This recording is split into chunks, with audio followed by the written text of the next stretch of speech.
Bakit nagsasabit ng martilyo sa pinto o bintana kapag may malakas na bagyo? Mga kaibigan, isa sa ating mga taga-subaybay ang nag-forward sa atin ng videong ito kung saan ayon sa caption ay lagi raw ginagawa ng kanyang ina ang pamahiin ng paglalagay o pagsasabit ng martilyo sa pinto o bintana tuwing may malakas na bagyo. Ang tanong ay bakit nga ba ito ginagawa at saan nanggaling ang paniniwalang to?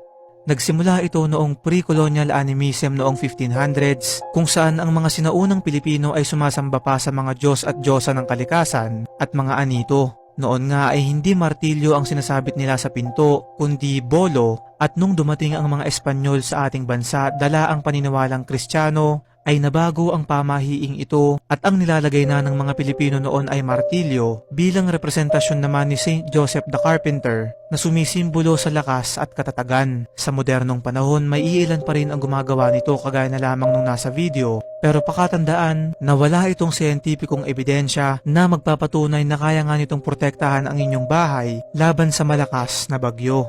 At kung ito man ay iyong susundin, siguraduhin wala itong matatamaang tao o mahalagang bagay sa loob ng inyong tahanan. Ikaw kaibigan, alam mo ba ang patungkol dito?